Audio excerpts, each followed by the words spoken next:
भगवान शिव एक गुरु का रूप धारण करके पृथ्वी लोक पहुंच जाते हैं अपने भक्त को मार्गदर्शन देने के लिए। भगवान शिव गुरु के रूप में अपने शिष्यों को साधना सिखा रहे थे। तभी एक शिष्य बोल उठा, गुरुजी मैं कुछ समझ नहीं पा रहा हूँ, क्या मैं आपसे कुछ पूछ सकता हूँ? गुरु ने कहा कि हाँ पूछ सकते हो। शिष्य ने कहा कि जब मैं पानी पीता हूँ तो मेरी प्यास बुझ जाती है। क्या कोई भी पानी पीता है तो उसकी प्यास बुझ जाती है, तो साधना करते समय क्यों नहीं होता? जब हम आपके कहे अनुसार साधना करते हैं तो हम में से कोई पहले, कोई बाद में, तो कोई अभी भी साधना को प्राप्त नहीं कर पाता। ऐसा क्यों होता है? जैसे पानी से सबकी प्यास बुझ जाती है, वैसे ही साधना से सबके ज्ञान खुल जाने चाहिए, पर ऐसा नहीं होता है। फिर गुरुजी कहते हैं कि कल हमें किसी ने भोजन पर आमंत्रित किया है, कल तुम मेरे साथ चलना, मैं तुम्हारे प्रश्नों के उत्तर वहीं पर दूंगा। अगले दिन दोनों गुरु शिष्य भोजन के लिए एक सेठ के घर पहुंच जाते हैं। सेठ की पत्नी ने उन्हें भोजन पर बुलाया था। दोनों भोजन करने बैठ गए। उन्हीं के साथ उस स्त्री का पति भी भोजन करने बैठा हुआ था। उसने अपने सभी नौकरों पर चिल्लाकर कहा कि क्या बेकार सा भोजन बना रखा है, इसमें कोई स्वाद नहीं है। वो भोजन की थाली फेंक कर नौकरों से कहता है कि Build wealth by earning 5. नौकरों से कहता है कि जाओ दोबारा से ढंग का भोजन बनाकर लाओ। उस सेठ की पत्नी गुरु और शिष्य से क्षमा मांगकर उन्हें भोजन परोसने लगती है। फिर गुरु और शिष्य दोनों ने भोजन किया, लेकिन गुरु ने अपनी थाली में 2 रोटी छोड़ दी। गुरु ने उसी स्त्री से कहा कि बेटी क्या तुम मुझे ये 2 रोटी बांध कर दे सकती हो? स्त्री ने उन दोनों रोटियों को बांध कर दे दिया। उसके बाद दोनों वहां से निकल गए। रास्ते में गुरु ने शिष्य से पूछा कि तुम्हें भोजन कैसा लगा? शिष्य ने कहा, भोजन स्वादिष्ट था, मुझे तो पसंद आया, मुझे भोजन करके बहुत अच्छा लगा। फिर गुरु ने पूछा कि इससे अधिक तुम्हें और कुछ नहीं लगा? शिष्य ने कहा, इससे अच्छा और क्या लग सकता है गुरुदेव, मेरी भूख मिट गई और मेरा पेट भर गया।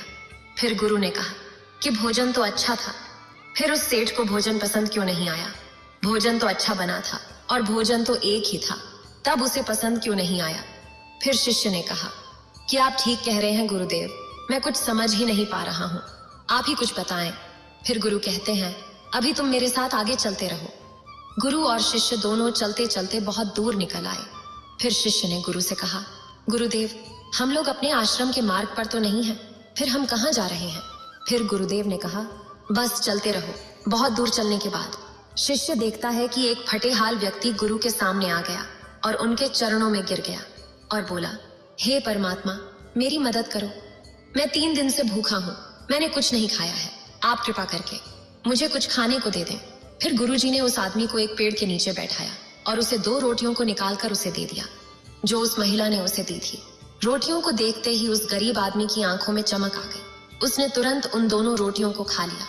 खाते समय उस व्यक्ति की आंखों से आंसू निकल आए। वह रो रहा था और खाता जा रहा था और हाथ से भगवान को इशारे कर रहा था, जैसे वो किसी अदृश्य शक्ति को कह रहा हो कि तेरा धन्यवाद इस रोटी के लिए। खाने के बाद उसने गुरुदेव को प्रणाम किया और धन्यवाद कहा। फिर गुरुजी ने उस व्यक्ति से पूछा कि भोजन का स्वाद कैसा था? फिर उसने कहा, स्वाद तो कहीं था ही नहीं, केवल जीवन था, जिससे परमात्मा और ईश्वर दोनों दिख रहा था। यह रोटी नहीं, यह तो साक्षात जीवन था। यह कहकर वह व्यक्ति वहां से चला गया।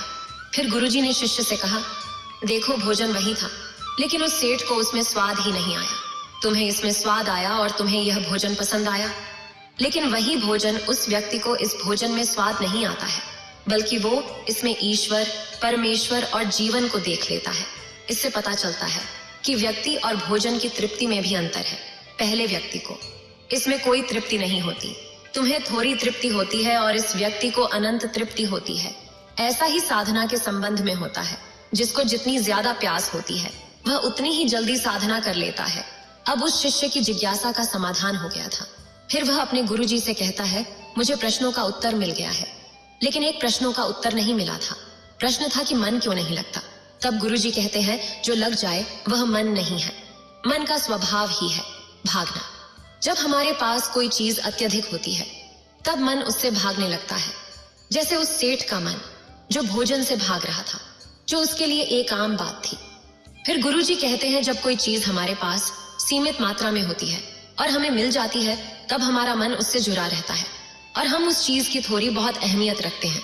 जैसे उस शिष्य का मन जो उस भोजन से थोड़ा बहुत जुड़ा हुआ था, तो उसने उस भोजन के स्वाद को भी जाना। लेकिन जब हमें कोई चीज चाहिए होती है और वह हमारे पास नहीं होती, तो पहले हमारा मन उस चीज के लिए बहुत लालायित रहता है। वह हर हाल में उसे पाना चाहता है। लेकिन जब कोई चीज प्राणों से जुड़ी हो, जैसे कि वह 2 रोटी, और जब बात प्राणों पर आ जाए, तब मन गायब हो जाता है। तब आप स्वाद नहीं देखते, भोजन का प्रकार नहीं देखते। तब आपको सिर्फ भोजन चाहिए होता है। तब आप एकाग्र हो जाते हैं भोजन के लिए। जो मिले उसी में आपको आनंद मिल जाता है, स्वाद हो या ना हो। फिर कोई व्यक्ति उसे स्वीकार कर लेते हैं, और ये तब होता है जब मन नहीं होता। हम हमारे मन को लगाने की बहुत कोशिश करते हैं। कुछ पढ़ाई में लगाने की कोशिश करते हैं, तो कुछ अपने काम में लगाने की कोशिश करते हैं। लेकिन आपने देखा होगा कि मन कहीं नहीं लगता, और ये लग भी नहीं सकता, क्योंकि इसका काम किसी चीज में लगना है ही नहीं, बल्कि इसका काम है आपको भागना इधर से उधर। एक चीज आपको मिली तो दूसरी चीज पर ले जाना, दूसरी चीज मिली तो तीसरी पर ले जाना। मन संतुष्टि को जानता ही नहीं है, यह केवल पाना जानता है। पाने के बाद भूल जाना जानता है। जो मिल गया है उसे छोड़ देने की आदत होती है। जो छूट गया है उसे फिर से पा लेने की आदत मन की होती है। फिर गुरुदेव कहते हैं, अपनी जिंदगी के पिछले हिस्से को देखो और जानो कि क्या आपका मन कहीं लगा है, कहीं रुका है, या ये केवल आपको अभी तक भगाए ले जा रहा है और आप भाग रहे हैं। फिर शिष्य कहता है कि अगर मन का काम भागना और भगाना है, तो क्या जिंदगी भर हम भागते ही रहेंगे? क्या हम कहीं नहीं रुकेंगे? फिर गुरुदेव कहते हैं, ध्यान से देखो तो जिंदगी ऐसी ही है। जन्म से लेकर मृत्यु तक इंसान भागता ही रहता है, कभी किसी चीज के पीछे तो कभी दूसरी चीज के पीछे। लेकिन फिर भी कुछ इंसान अपवाद होते हैं और वो ठहर जाते हैं, भागना बंद कर देते हैं। तब चीजें उनके पीछे भागने लगती हैं, वो किसी चीज के पीछे नहीं भागते हैं। इसका सबसे बड़ा उदाहरण है गौतम बुद्ध। हम आम लोग कैसे अपने जीवन में ठहराव ला सकते हैं, कैसे हम अपने जीवन में एकाग्रता ला सकते हैं, कैसे हम अपने जीवन में अपने मन को नियंत्रित कर सकते हैं। और इसका एक ही रास्ता है, और वो है साधना। मन भागता है, मन लालच देता है, मन लालच को देखने की दृष्टि देता है। मन कहता है, इसको छोड़ो, दूसरी चीज को पकड़ लो। साधना कहता है, जो मिला है उसे तो जान लो। साधना एकाग्रता लाता है, साधना एकाग्रता लाता है, लेकिन साधना को लेकर भी हम अक्सर भ्रमित रहते हैं। फिर गुरुदेव कहते हैं, साधना का मतलब लोग आंखें बंद करके बैठ जाने को ही समझ लेते हैं। लेकिन एक छोटी बच्ची बहुत अच्छी बांसुरी बजाती है, और जब बांसुरी बजाती है तब उसके सुर में खो जाती है। तब उसका मन गायब हो जाता है। उसके मन उस बांसुरी की धुन में ही रम जाते हैं, और वही उसका साधना बन जाता है। लेकिन ऐसा इसलिए होता है क्योंकि छोटी बच्ची को उस बांसुरी में रस आता है, आनंद आता है। वो वही कर रही है जो वो कर सकती है, जिसमें उसको आनंद आता है। एक अध्यापक है जो अपने छात्रों को पढ़ाता है तो उसमें खो जाता है। वो अध्यापक अपने हृदय से उसको पढ़ाने का आनंद लेता है, उसमें उसकी रुचि है, यही उसकी नियत है। जब वह पढ़ा रहा होता है तब उसके मन में कोई हलचल नहीं होती। वो ना तो तब भूतकाल की सोचता है, न भविष्य काल की। वो केवल वर्तमान के क्षण में रहता है, और यही उसका साधना होता है। फिर गुरुदेव कहते हैं, जो साधना स्वतः घटित होने लग जाएगा वो एकाग्र होने लग जाएगा। लेकिन जब व्यक्ति कुछ करने की कोशिश करता है तो उसका मन हावी होने लगता है, एकाग्रता टूट जाती है, और तब वह भागते रहता है, सब कुछ पा लेता है। तब भी सोचते हैं कि कुछ रह गया है, और यह अधूरापन कभी पूरा नहीं होता, क्योंकि जो हो सकते थे वो आपकी नियति थी। ऐसे ही व्यक्ति हमेशा अधूरे रह जाते हैं। तब मन कहीं नहीं लगता।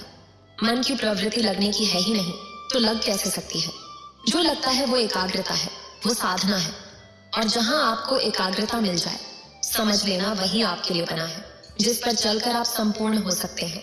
इतना कहकर गुरुदेव इस उपदेश को समाप्त करते हैं। फिर भगवान शिव अपना रूप धारण करके कैलाश पर्वत के लिए प्रस्थान कर जाते